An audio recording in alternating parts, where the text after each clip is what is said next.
Dubartii akkaan hantuuta sodaattu addunyaa tanarratti isii qofaa miti. Namoonni akka isiitti hantuuta sodaatan. Inumaa irra hedduun dubartoota hantuuta akka malee sodaatan. Bakkuma fedhanitti waa harkanii hatta isiirraa fagaateellee yoo jiraate. Dubartii tana wanni tun hedduu isii xuuxe.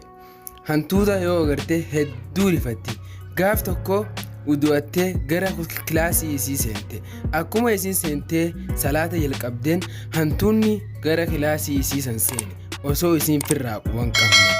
Hantuunni osoo isiin salaataa jirtuu maddii isii lamaanii deddeemuu jalqabe. Jaarsi isii jeequu dhabuu murteesse. Sagalee ol kaasee akka isiin hin rifanneef. Ammoo hantuunni kilaasii san keessa bitaa fi mirga isii deddeema. Erguma salaata isii fixattee moggaa isiitti hantuuta agarte. Ugguma san iyyeensa itti qabdi. Jaarsi isii ajaa'ibsiifatee isiin jee yeruma duraarraa maa hin iyyin hayi isaan hin agarree hantuunni moggaa kee deddeemuu ture.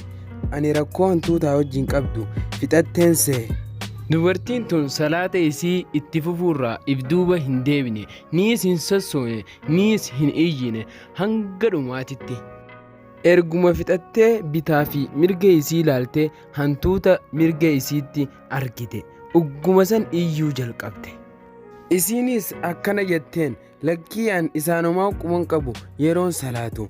Fuuldiree kiyyatti kaniin arkuun ture jannata mirga kiyyaan, azaaba bita kiyyaan. Cufa qixa qara'uutiin hundaan kana fakkaatu ture kan ibiddi daran narraa fagaatu. Subhaan Allah. Dubartiin tun salaata isii keessatti akkaan kushoo qabdi turte. Hanqa waan duniyaa tanarraa irra sodaatullee arkuu dadhabdutti.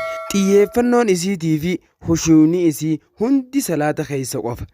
Nuti yoo akka isii kana ni taana mooni beeyna nuti waan maddii keenyatti dalagamaa jiru. Cufa mooni yaanna waan boru daleeyna. Ammaas abalu dhufee, abalu kutee, abalu sagalee ol fudhatee. Silaa hundi keenyaa'u akka dubartii tanaa taane. Daawwattoota keenya kabajamoo salaata keessan keessatti hushuu harkachuudhaaf akkaan tattaaffii godhaa. Viidiyoo kanaas akka sheer gootu si kajeella. Jazaakallaahu khayran.